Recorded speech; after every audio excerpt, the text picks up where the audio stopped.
Alright guys, sorry in advance. I am just pretty tired recording this.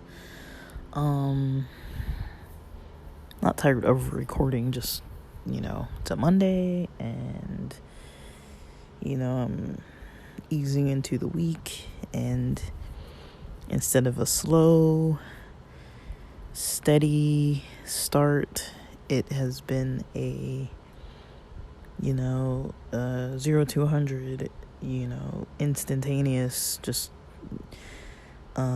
rev the engines kind of day. So I'm recording this on pretty drained energy, but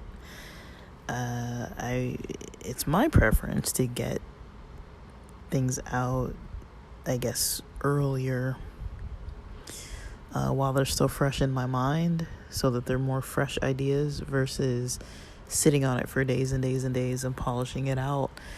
This is one of those topics that I really want to post just early,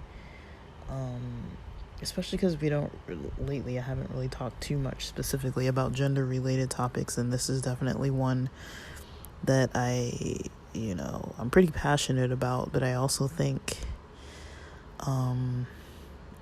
it's something I don't really verbalize too much or talk about with people too much in my day-to-day. Like, there are some friends I talk with about these topics, but it's just not something that comes up so often in my day-to-day, and especially because it's like a work environment related topic, and there's not really too much of like space for us to be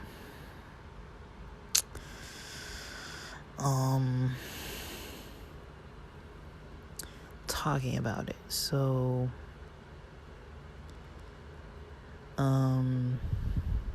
because when we're working, we're just kind of like plowing through working. So all right, so with that, hopefully you enjoy. All right. Welcome back to the podcast. Welcome back to Tomboy Official. Here on this podcast, I don't know what I'm saying. Here on this podcast, we talk about topics such as, gender, sexuality, LGBTQ plus topics. A topic that recently came up is trans representation, as it pertains to, I guess, the process of branding, I guess you would say. So for example, this comes up with trans people as well as LGBT people, who might be like sexual minorities or gender minorities or anything along those lines. But this concept kind of came to mind more so through Ashley Gavin's most recent episode. So she did this interview with, I guess it was a podcast, or her regular podcast episode, but it was kind of like an interview almost. Like, she does them like an interview in a way, because they get to talk a lot about their content as well. But it is themed. It is a sexual themed queer podcast, and so she has a lot of different comedians mostly, sometimes podcasters, mostly comedians, mostly LGBT people, sometimes cis straight people, but allies in general, but usually, she usually has LGBT people on. So if you haven't checked out her podcast, go ahead. It's really good stuff. Sorry, I don't know what's wrong with my voice. I'm like yawning and I'm like yawning, literally. Like, I'm trying not to yawn, which is why I'm sounding so weird when I'm talking. But, so yeah, she interviewed Nico Carney. NicoCarney.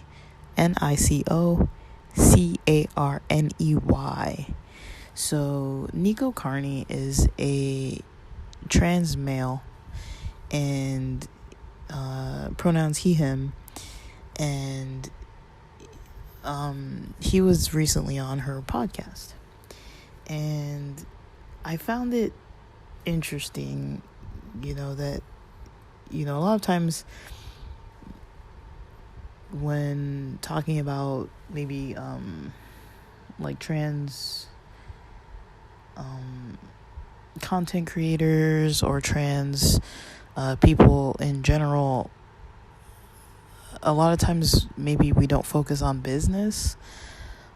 We focus a lot on, like, people, I mean, not we, but I mean, I'm just saying, like, in general, people are like, oh, like, they want to focus on, like, maybe the past of, like, okay, like, some kind of things that might be a little, like, bordering inappropriate if they're speaking to a person, like, it's not appropriate to ask somebody's dead name or start talking to them like, oh, can I see pictures of you when you were in a dress, or like when you identified as like a female or whatever.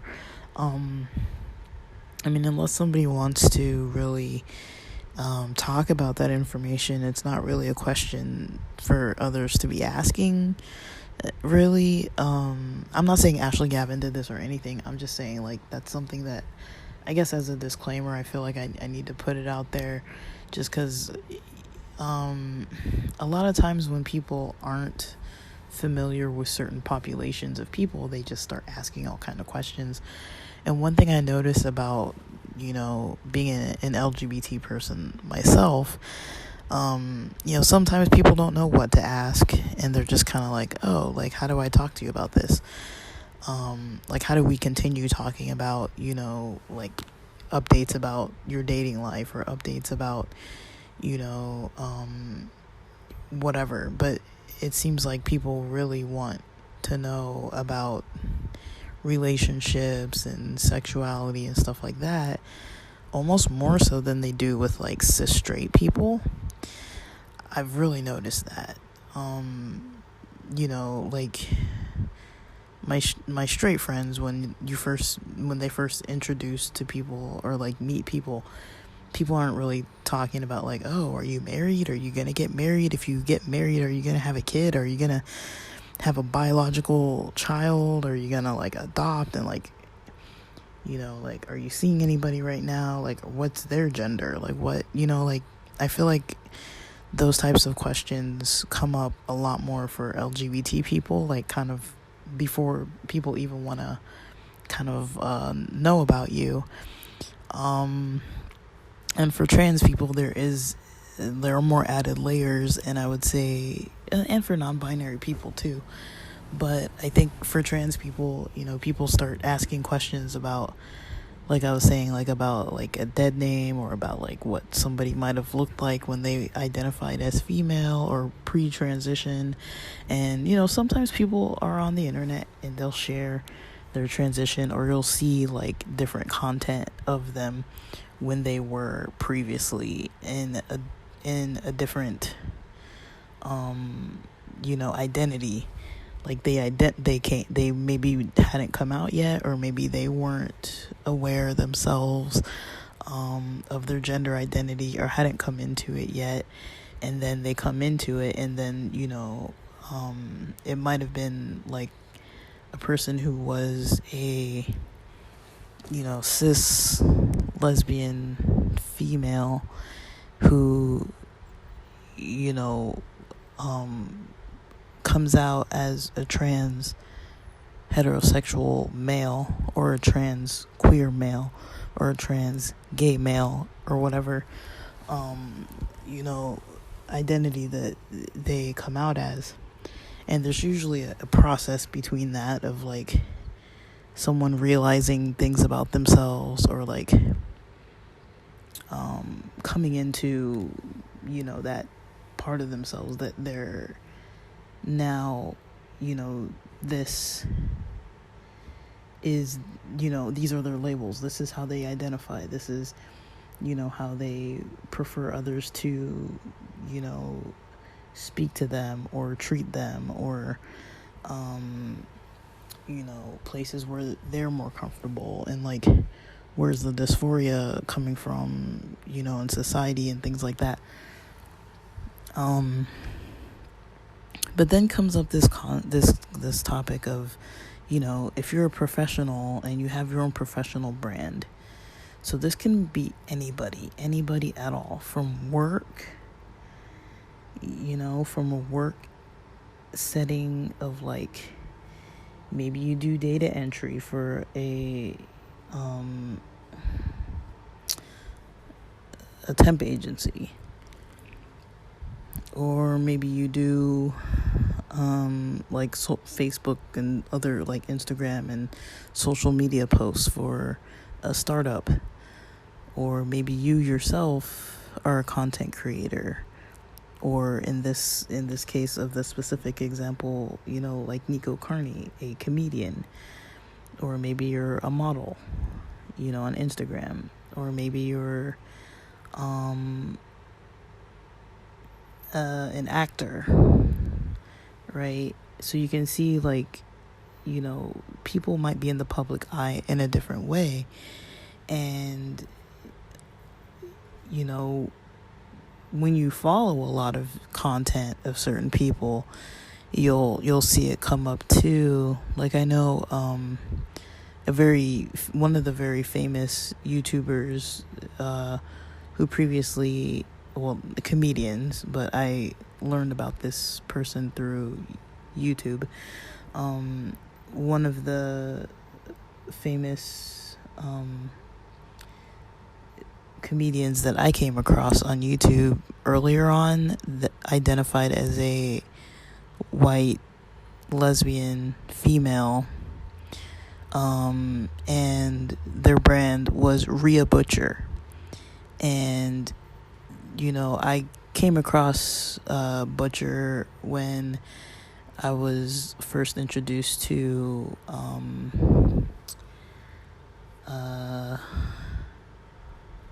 Mae Martin, and there's this other comedian, Diane. Let me see if I can look it up. I think her name was Diane. Give me a second, guys. Sorry, I didn't think I was gonna go this route. Let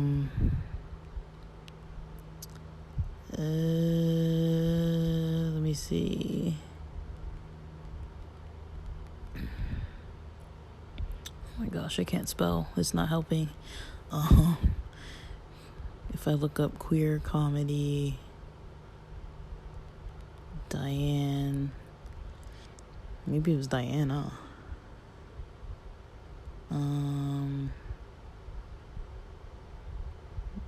I don't see her. I'm not seeing her popping right up. If I get her name, I'll write it in. She was really funny, but I only really saw like one or two pieces by her, and it was just like, basically I was mentioning her because of a timeline that I had come across, because I was on a timeline, I was just thinking of the timeline of when I came across Rhea Butcher, and Rhea was married at that time to a different comedian, so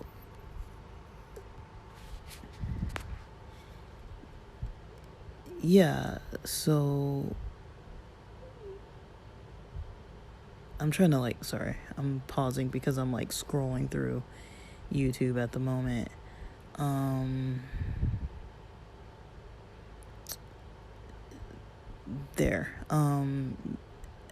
Cameron Esposito. So Cameron Esposito and Rhea Butcher were married before Rhea Butcher came out as River Butcher. And so, just scrolling through YouTube, this is the first time I'm doing it. I'm doing this live scrolling because, like, the name came up when I was listening to Ashley Gavin's podcast today, and then I'd never checked into the content because I didn't know there were, like, updated posts. And a lot of these comedians, I follow their content as far as, like, their stand-up, or maybe if they have a podcast, but I don't necessarily follow, like, what they're doing, like, if they vlog or anything like that. So I'll maybe sometimes forget about them, or just I don't really hear anything until someone else brings them up again. And then, so this is what happened with me with River Butcher, is because I previously followed when River was Rhea, and now River has transitioned, come out. I don't know the identity specifically because I haven't listened to River's updated comedy, and so I will, but also it's like the complexities of it all. Not that it matters if it's complex for me to talk about, or if it matters if it's complex for anybody else, but I think about, something that doesn't really get mentioned too much, and it's not really to deter people or to make people worry if they are considering transitioning, or if they are, in the process of transitioning, or if they, do have dysphoria and might even go through a name change, or something along those lines. But it is something that I've never really thought about the aspect of professional life and your brand, especially if you're a comedian. It's like, if you're named Rhea, and say if you identify as a trans male, you probably might not want that name Rhea. Some names are a little more neutral, or people can, like, make them sound a little different. But if you think about it, it's like, the content is connected to your name. Like, comedians, their content is usually connected to their name or their stage name. Kind of same thing with musicians. A lot of people in the public eye, but it's not to say that, like, just anyone who's not famous and just working, just in general. I mean, if you're working or even in school, you yourself also have a brand. You are your brand. Your work ethic, is your brand. And you might have a LinkedIn profile, you have a CV or whatever, or a resume, and all these kind of professional profiles and things like that. And I mean, that does come up. That is something that does come up, that might change, and then everything would change. I mean, you're still the same general person inside. You're not a different human being altogether, but the physical appearance might be different, the name might be different, the look might be different, as people tend to prefer to change things that are related to dysphoria. And so, something like a very femme name, when you are a mask presenting person, even if you're mask presenting but not trans, that could be an issue for some people. I remember when River previously identified as a lesbian female that River would joke around about the last name Butcher, because it sounds like butch, and it sounds like dude, and it sounds like, masculine. And River would joke around about the last name, saying like, how funny is that I go by, like my last name is Butcher, and that I'm gay, and so, like, I'm not gonna say it's simple. I mean, I'm not even mentioning this. I'm not even mentioning this as a means to, like, say anything bad or negative or worrisome or problematic or in a negative way. It's just it kind of almost in like a matter of fact way. Like, it's just, sometimes there are things that don't come to the forefront, that aren't talked about in mainstream cis hetero world. These things don't come up. People are still concerned about kids being taught about certain stuff in schools, and that they're gonna get confused somehow and decide that they want to start transitioning, and just like all of a sudden so, and that's not, I mean, I don't know the statistics on that kind of thing, but that's not necessarily how someone who identifies as trans is going to just start at like a 4-year-old kid, just like starting to like want different hormones and stuff like that, like, or that a school has to do something. It's like people get really hung up on stuff that doesn't really seem like something that actually is going on. I've noticed that a lot, that people start worrying about things that other people are gonna do, and it's like, well, what difference does that really make?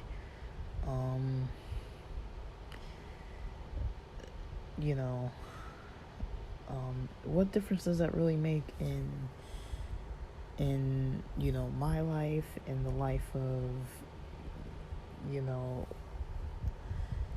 maybe my boss, my supervisor, the director, the CEO of a company? Like, I mean, these things matter, that they need to think about, is there workplace safety?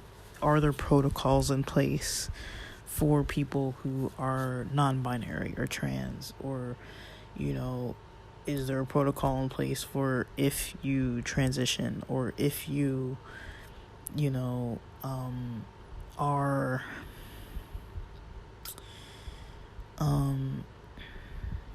having, like, if you are like genderqueer in some kind of way, is there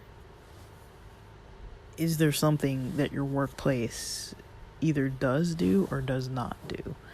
And is it harmful, hurtful, helpful? I remember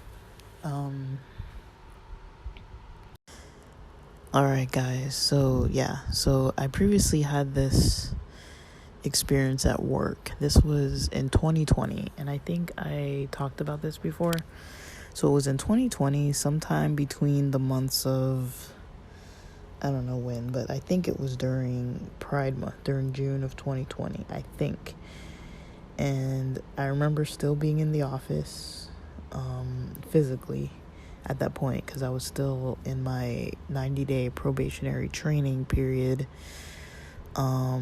which, didn't end for me until maybe October of 2020. And so I remember this example. So I was at work and kind of newly met a new coworker And, I was like, okay, I was pretty excited that, I knew that, I wasn't the only queer person in the office. And I kind of, it was June and I started talking about Pride. Does anybody do anything for Pride? And at this time in the office, in the company total, there was like the person who started the company. There was our director at the time.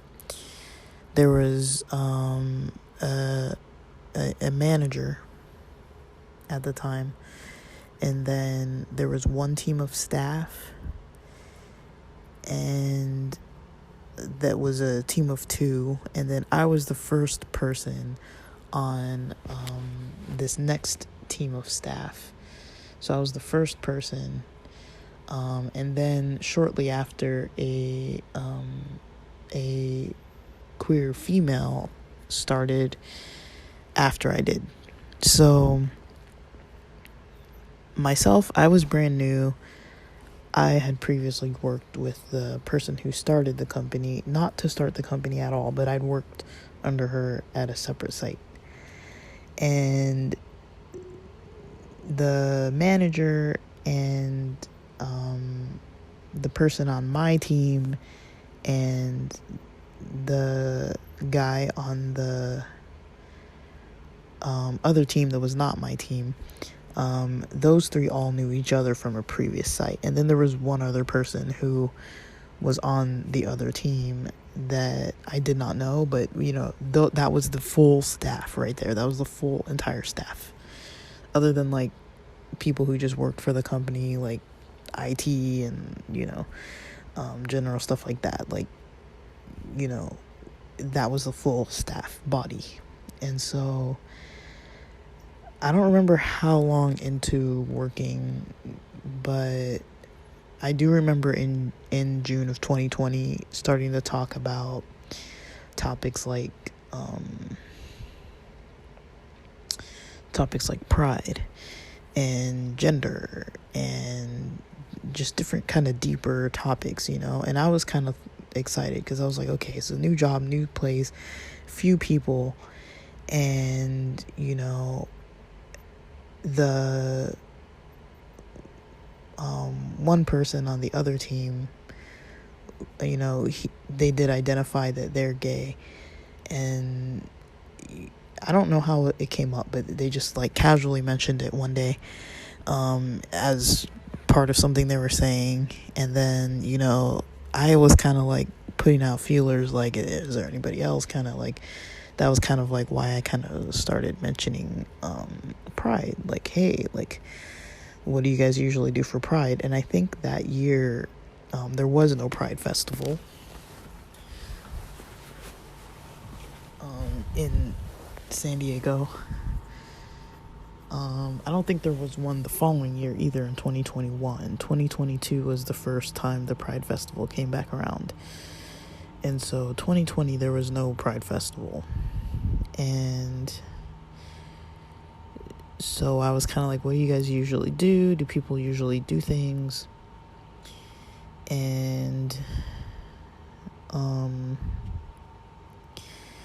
so the person in charge, has a kid that is a trans person, and I don't identify as trans. The other person doesn't identify as trans. And then there was the person on my team who started mentioning being like queer, like started talking about their female partner, a female talking about her female partner. So I was kind of like, oh cool, we're like the majority here, almost. We're like half and half, LGBT and non-LGBT staff. But if you look at just like the workers and not like management, it was really like 3 gay staff to like 1, non-gay staff. And so I remember that was the first time that I do recall having conversations with coworkers, not necessarily management all the time, but conversations with coworkers where I was like, we're actually like the majority. and we were talking about all these kind of topics. Like, it was more than one day, because we're stuck in the office, and it was just a few of us, and so we didn't even really have caseloads, all of us, at that time, and so we were just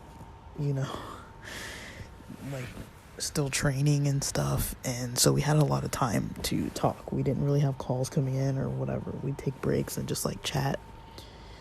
So I had a conversation with we were just talking as work buddies, just like whenever somebody would bring up a distracting topic, we'd all just kind of, if we weren't busy, we'd just start talking too.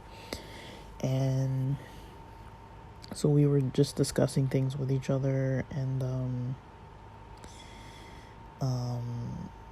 interacting a lot about these topics. And that was the first time that I ever remember thinking, seeing, a cis straight person in the office that was another coworker that was just kind of like chilling. That's the first time I ever really remember that they didn't really have too much to say or to contribute, or this wasn't something that pertained to their life directly. I could tell, like, it's almost like when you're in an office where everybody likes, I don't know, anything like rugby, and you're not really a rugby fan, or you don't know anything about rugby, and it's like, okay, here they go, they're all talking about rugby again. But I could kind of tell, like, it wasn't that they weren't responding because they were like mad at how we were or anything. Like, they just didn't have a lot to contribute.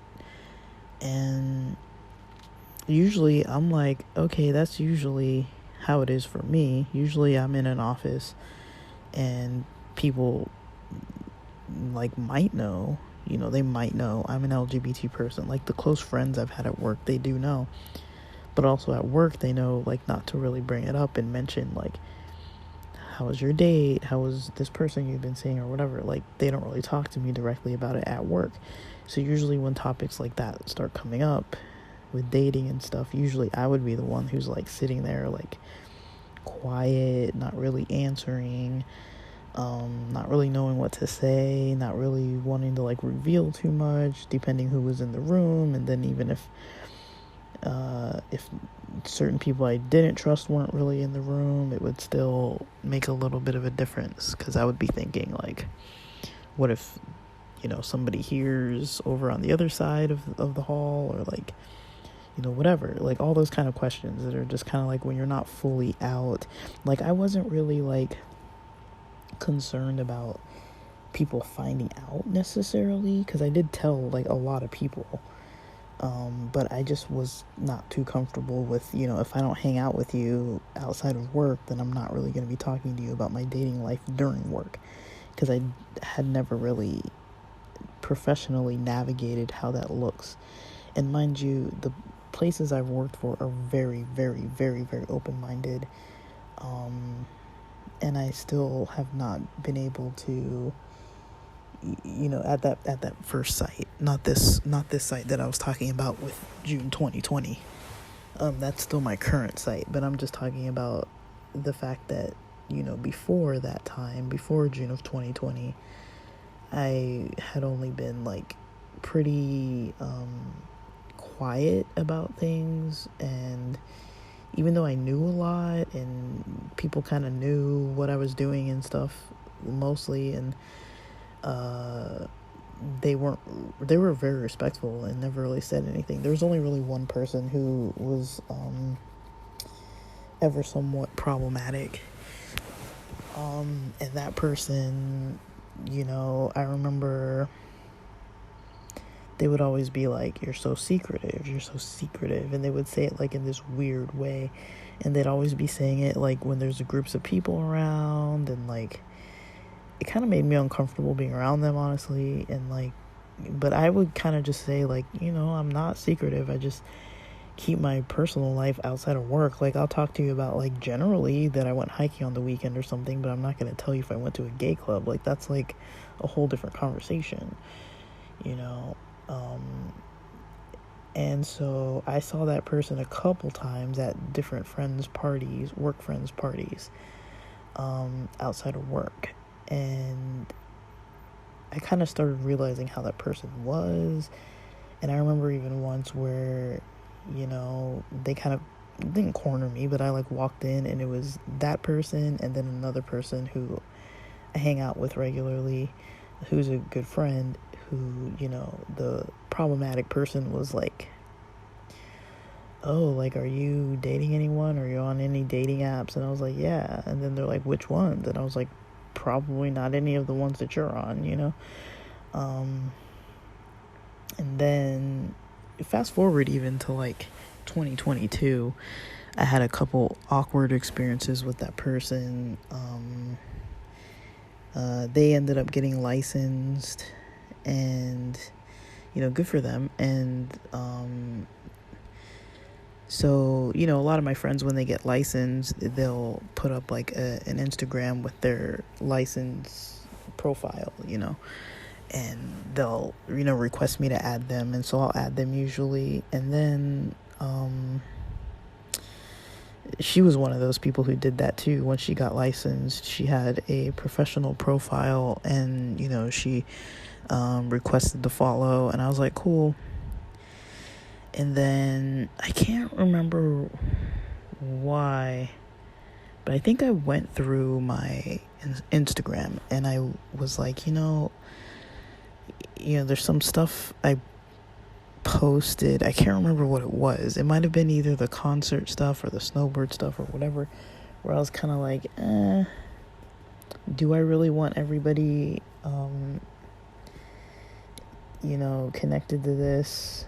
And also because I have this podcast's Instagram, I was a little bit reluctant to post, because there was one other instance where a pastor friend found my Tomboy Official Instagram, and I was like, oh no. I don't think he cares, but I kind of was like, I never added him. And then because I got a little nervous about it, because I was like, well, if he connects, then it's going to connect all of his people, and some of those people overlap with a lot of church people that I'm really not trying to be involved with. So that happened.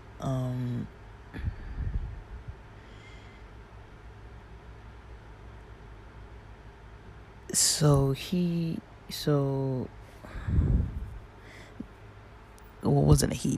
This person was a female. So she basically, I kind of just deleted her, after I had her on my professional, after I added her professional profile on my personal Instagram, I deleted her. And then I was like, I thought nothing of it, because I was like, whatever, I don't talk to her in real life anyways.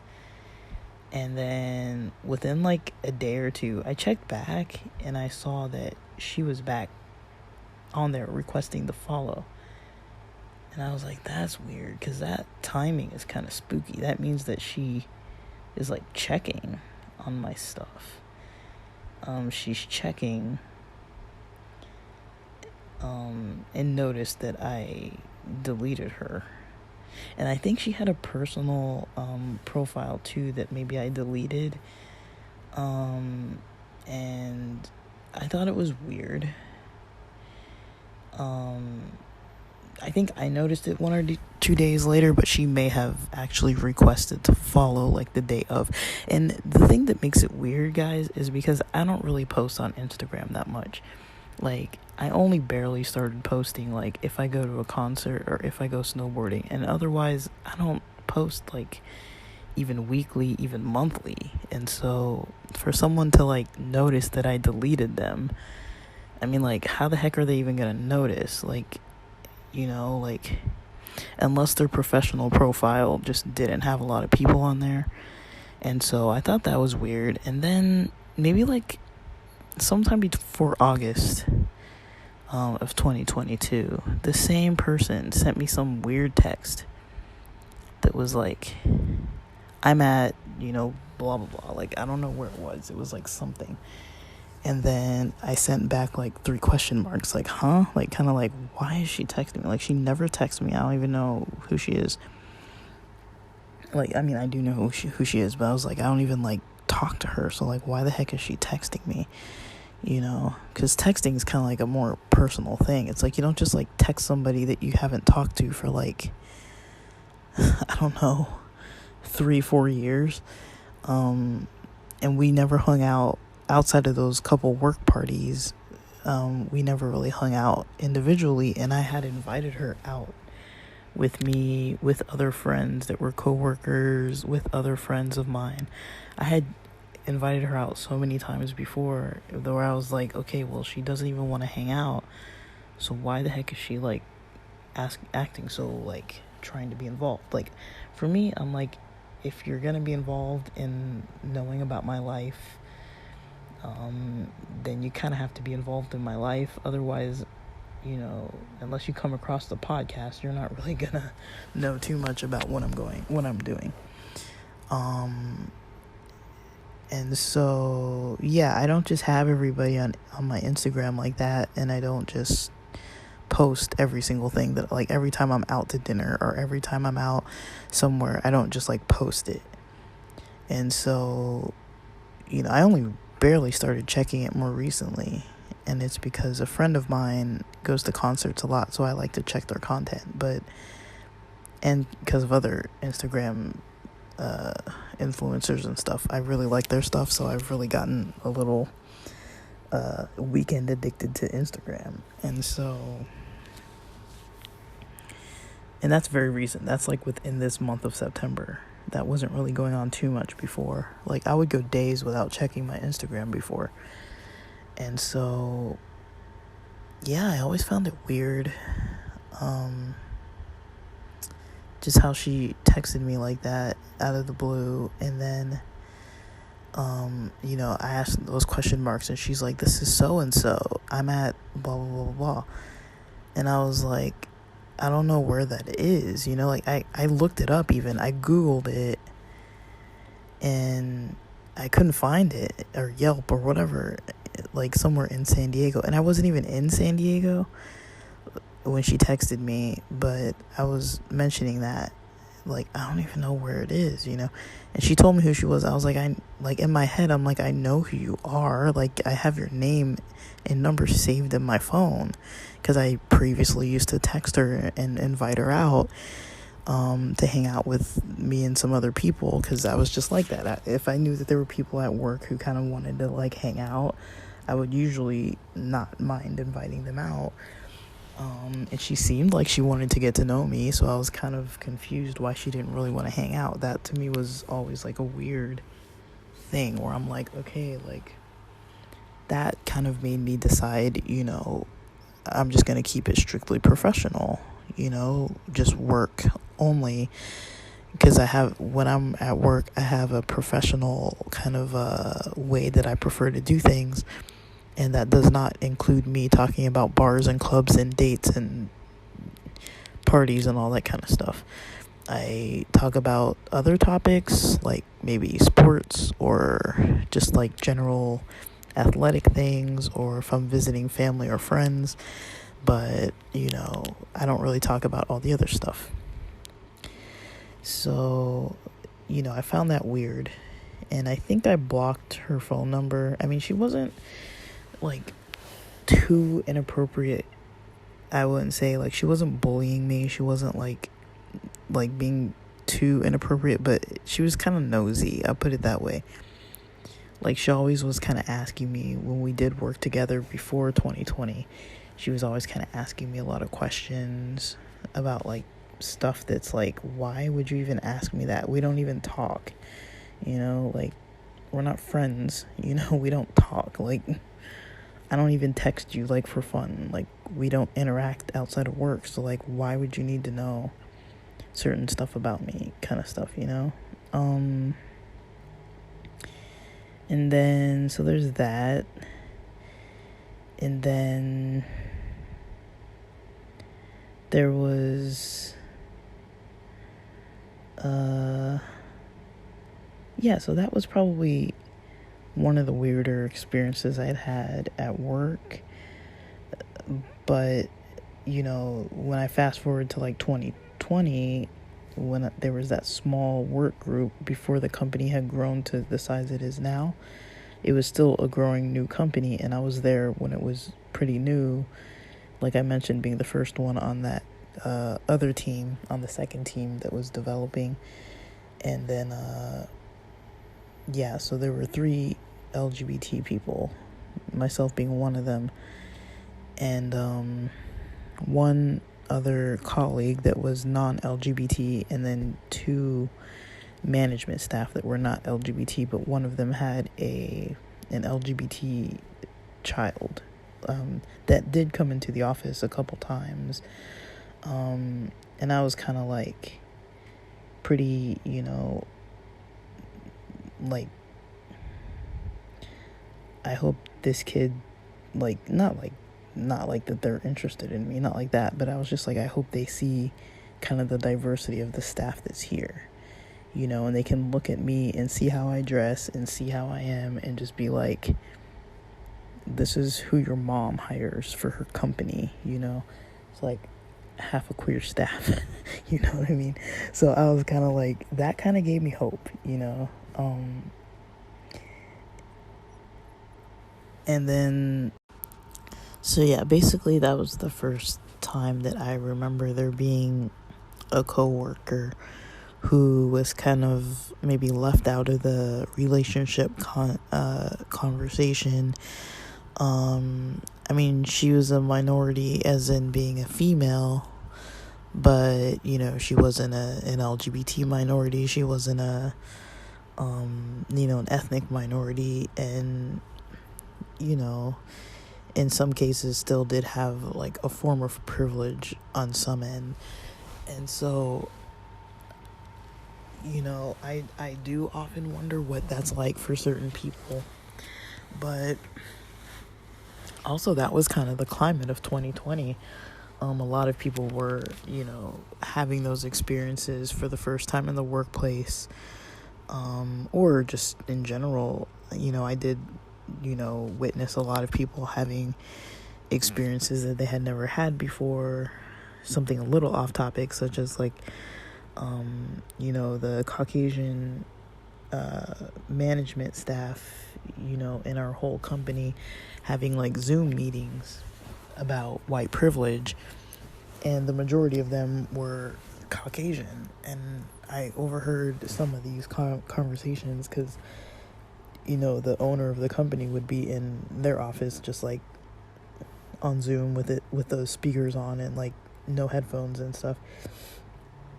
And we kind of were listening in a little bit, but still kind of working in the background. And like, she did that on purpose. Like, she wasn't like hiding it or anything. And because she knew it was during our shift. And so that was the best we could do, was to kind of be able to like overhear how they kind of talk about this kind of stuff, because they don't really have meetings about it.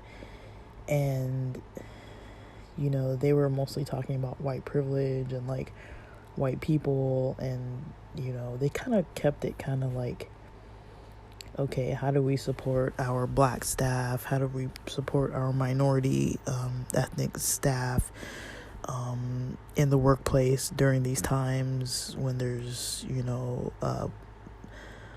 more recognition of police brutality and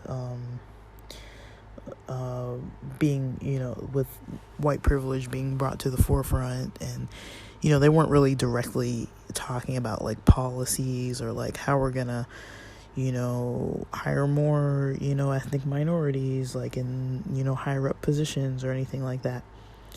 And it was kind of interesting that the majority of the staff that were on these calls, on these Zoom calls, they're mostly all white people having these conversations. And I'm not saying like that's necessarily a bad thing. I'm just saying they probably have never thought about this before. And so just the fact that they're not ethnic minorities, and it was all management staff having these conversations, and there isn't an ethnic minority in our higher up kind of like CEO type staff. So I think they maybe recognized that because they were having these meetings and they're like, well, there aren't any black ones here, so we can just talk about this, and like, it's not that the black people weren't invited, it was just the people who were actually in the meeting were supposed to be mostly like management, like higher management, like the owners of the different like companies and stuff. So anyways, that was just kind of a side note, but it was during the whole climate, where all these things were happening, that I just happened to be in I was still an ethnic minority, still gender minority, but, I was no longer like a sexual minority, I mean, in a way, yes, but in a way, no, and that's the first time that had ever happened. And then I fast forward to now, and I don't even know how many staff we have. We have a lot of staff, but I think we have like 30 almost. And there's at least one or two people who go by they, them, or don't mind which pronouns are used. I think one specific person, maybe two, go by they, them. We have other LGBT staff. One of the supervisors is an LGBT staff with a gay partner. We're all up in it. We're all over, the company, and at least in this branch, it's a very diverse branch. A couple people with the hijab, with the religious traditions, a couple, like cis white men, some Spanish speaking Latino men, some gay men, some queer people, some lesbians. Some people just don't really say, but I get a vibe from a couple people that I'm kind of like, I know what's up, but we don't really talk about it because we're just like talking about work the whole time now. But I mean, I probably shared these experiences before, but on this topic, talking about like, professional brands, that really is something that comes up, because it's like, one thing I haven't done yet, and I'm, because I know my company's so swamped, I don't know when a good time would be to bring it up, but, I'm considering, even though I'm leaving the company soon, but I'm considering, bringing up this topic of, like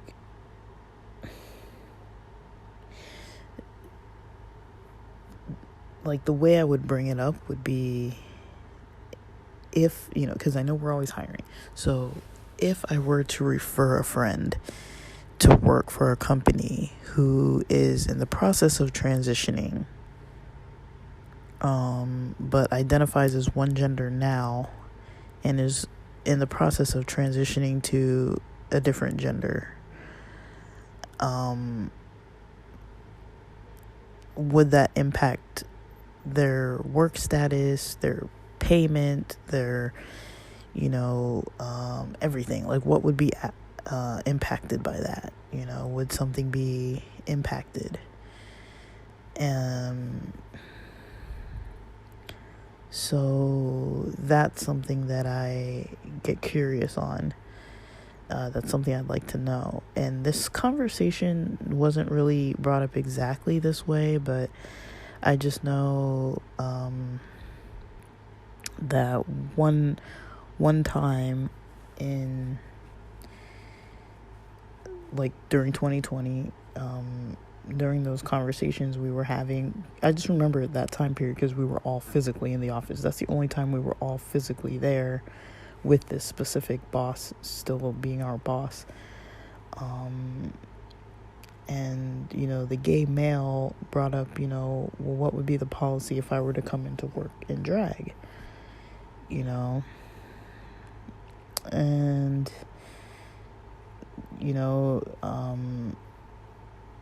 nobody was saying, like, don't do it, but it was kind of like, like, it's one thing to come in, with, as long as it's professional, I guess was kind of the answer. Like, not coming in like some kind of, like, unprofessional looking costume kind of,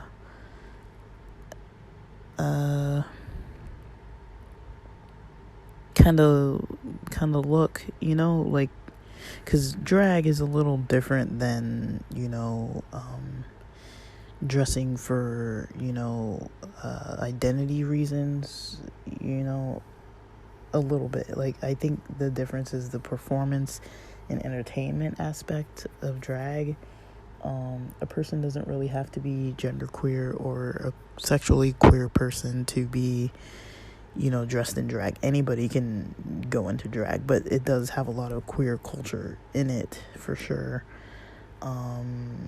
And so you can't necessarily separate that out from it. Like, I don't know if they're, like, straight drag, events. Usually they tend to cater to the LGBT community. I've never really seen one that was just, like, somewhere straight, and then they just happen to have, like, a routine drag show. I mean, maybe they exist, but I don't know of any. Where I live, it's more, of an LGBT community thing. You see them at gay bars, gay clubs, gay brunches, gay whatever. And then, anybody's welcome, and it doesn't really mean that the staff that's hired for those events, that they're LGBT people, but they're definitely culturally aware. So that was kind of the answer, like, you could probably, if you're a cis male, you could probably, or whatever you identify as, it would be fine to come to work at the place where I work with heels, with, lashes, with makeup, whatever femme looking way. And vice versa, you could come to work in, like, a suit or button down or polo or, dress shoes or boots or ties and bow tie or whatever. But, there is a level where it does get, they're more concerned about the distraction. Is it going to distract, and is it going to be unprofessional? Like, will it distract your work? Will it distract your client care? Will it distract others? Like, is it going to draw too much attention? And it didn't seem like it was drawing attention to anybody. I don't think anybody did it, but yeah, it didn't really seem like it was drawing attention to anyone.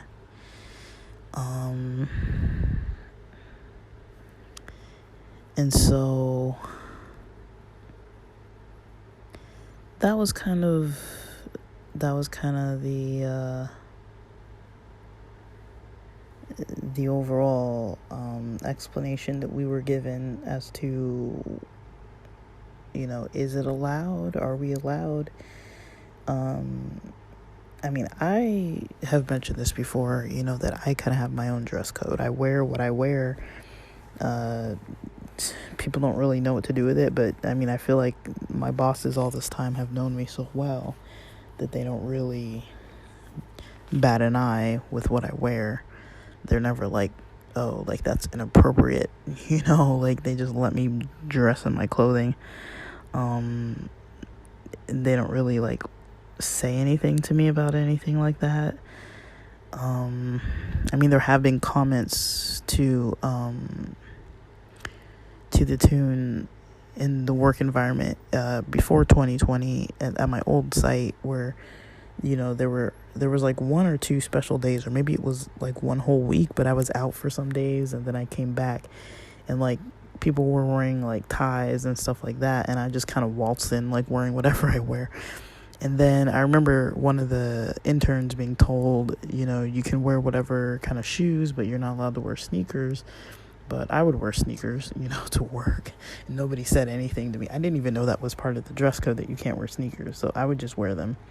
So, nobody ever really said anything to me about my clothing style, or professionalism of it. And, my work performance always spoke for itself. Nobody was ever complaining to me about like how I dressed. But I think people kind of knew, at a certain point when I started dressing a certain way with like the chinos and the button downs and things like that, people were kind of like, we get it. Like before, I did kind of go through like a stereotypical kind of like female, like not really femme presenting, but like kind of that like Target style, kind of like almost like, I don't know how to describe it. Like if it was a polo shirt, it might be from the women's section, kind of fitted but like bigger, or jeans that were like a little bigger but fitted, that were like not blue jeans but like maybe like black jeans or something like that, and then like some Clark's dress shoes that weren't sandals. They were just like, not heels, and just not really flats either, but just the one with like the little bit of a raised back to them. And at most I'd wear like at certain time periods I would wear like fitted women's clothes, but a little bigger size, so that they looked like they weren't like very form-fitting to my body, but they were like, that made them a little more mask looking, but they were still female section clothing. And then I remember I had these shirts from Target that I started getting that were like long sleeve button downs from the women's section, that were just like, patterned shirts, but they weren't like super fitted. But I didn't get them like really snug. I would get them a little bit looser. And I had some pants that were like, when you go to Ross and you go to like the women's like kind of like business pants section, or like petite women's section, and they would have like pants that were, jeans, but they were kind of nicer. Like they didn't have the front pockets, and like they were more fitted. So I had a pair of dark brown jeans, a pair of khaki colored jeans from Forever 21. The other one was from Ross. I had a pair of like DKNY, like old school style like pants from like probably like early 2000s. Again, like not very form fitting, but I'd buy them like a size or so bigger, so they'd be a little baggy, but it was all technically from the women's section. Just when I was wearing it, it wasn't, it didn't really have that real femme look. And I'd have shirts, mostly like the long sleeve button down shirts with like those kind of jeans, and then maybe nicer shoes. And then I kind of switched out my Clarks for like these Skechers, those like Skechers slip-ons. And around that time, I didn't really know where I was going with this episode, but we're already in it. So around that time, that's probably the first time I remember developing a crush at work on a lesbian coworker. And she was married, so married to a woman, had a wife. And so at that time I was kind of like, okay, she's married, so I'm leaving it at that. And she was totally just like, I was like, I just left it at that. She was married. And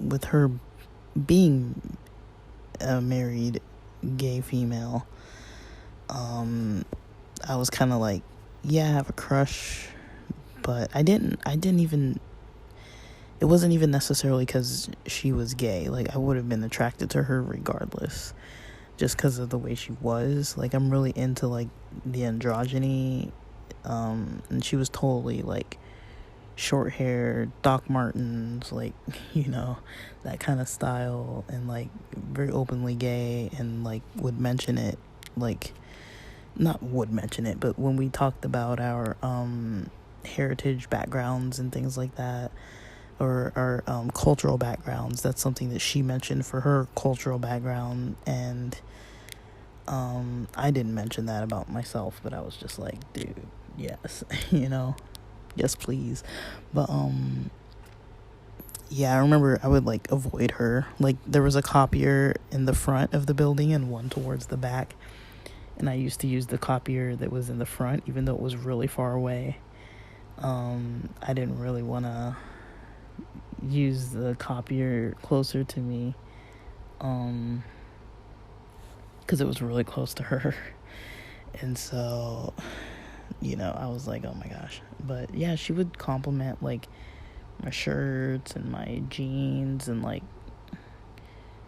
she kind of saw what was up a little bit. I think that's why she was doing it, because she kind of noticed when I kind of a little bit switched my style from, the kind of awkward, like, polos and women's dress pants to, like, the jeans and, like, the women's button down long sleeves with the slip-on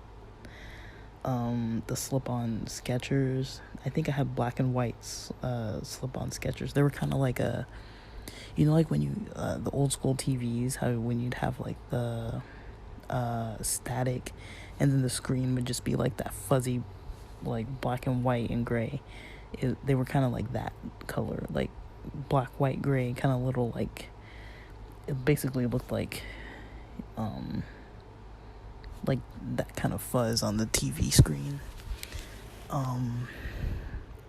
Yeah, and I remember her complimenting me about my clothes and stuff, and then a couple times, like, she tried to come over and talk after work or whatever, and I was like, man, like, I totally, like, now I'm a lot more social at work. I'm not as shy, so I probably would have, like, tried to make plans nowadays, but yeah, back then I didn't really do that. I wasn't really, like, trying to, like, talk or anything. I was just, like, nervous and didn't really want to talk. But and I avoided her, and, like, she would come into the place where I would work, into my little section where I shared with, like, 4 of us, and, like, she'd come in and, like, talk and stuff, and, like, yeah, I was just, like, so nervous around her all the time. But, like, to a point where I just, like, avoided her so much. I was like, oh my gosh, I'm so, like, nervous around her. But I mean, she was totally professional. It was just all in my head. I was just like, whoa, like, I'm used to just being focused at work. I'm not used to being all, like, flustered, by somebody. And I mean, it was a cool experience. Like, nobody made it, like, bad, but I don't know if she could tell. She probably could tell. I don't really know for sure, though. And so there's that, and then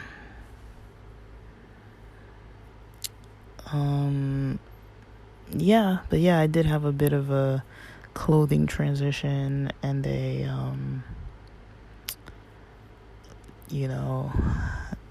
a lot of different things happening during that time in my life. But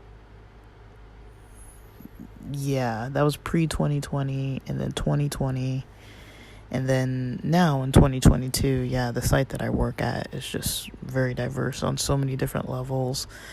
And I am curious to know, okay, now that we have all this diversity, like, what are the rules? What if somebody has a religious holiday? What if somebody has a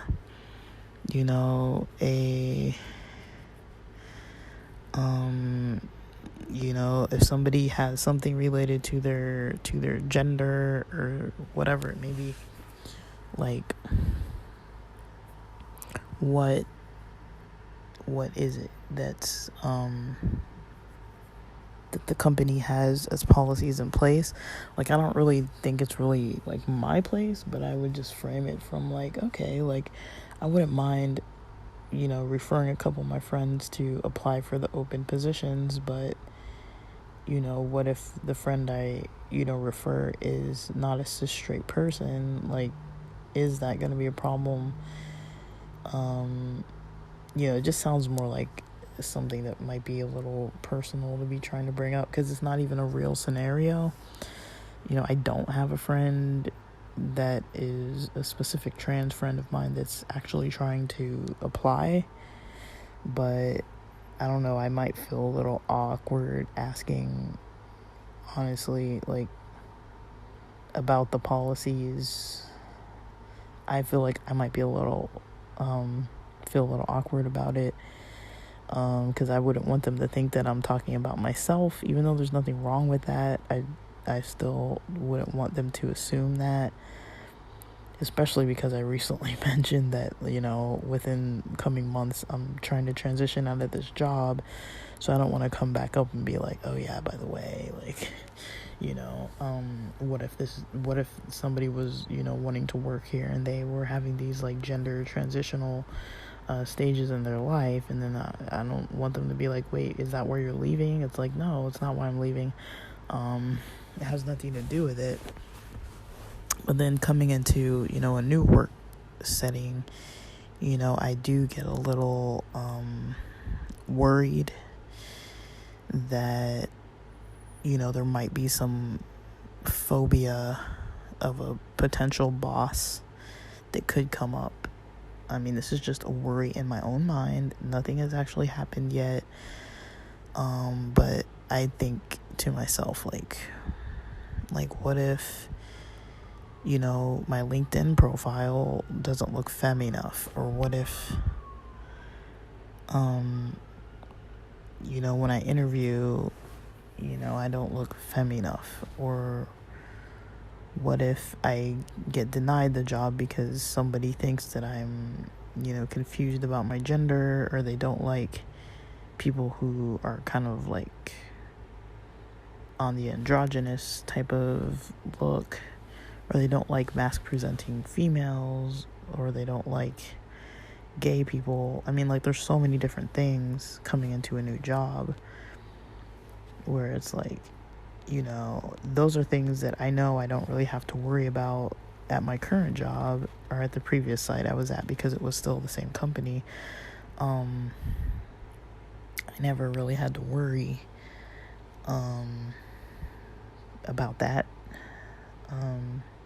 But it is kind of good to know your rules, know the laws, know what your rights actually are. So that's something I'm about to start looking into, because I know that a lot of states don't have a lot of rights, and in California, we do have a lot of rights, but the protection might not be there. And I'm used to working for a company that employs compassionate people that are honest, hardworking. Even though they're very diverse, and we're used to working in such diverse settings, I'm not too sure how it would go working in a setting that's not as diverse. I'm already ethnically not as diverse. I'm already gender not as diverse. And I'm pretty sure there might be a lot less of people like me. But again, if the site is based somewhere like San Diego or LA or San Francisco or something, then I might just blend right in.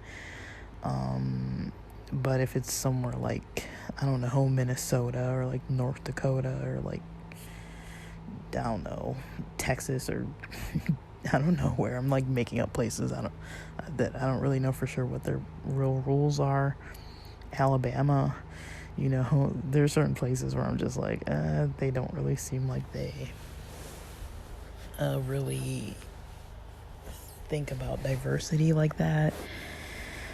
So, I mean, in this climate of things, most of us aren't trying to make things harder for ourselves, and yeah, when it comes to, work brand, that's really something that is, good to consider. Like, not to worry on it or anything, but it is going to be good to consider because, you don't want your job being at risk because of how you look. When you're not doing anything inherently wrong by looking the way you do or being the way you do or having the mannerisms that you do or, presenting a certain way or identifying a certain way.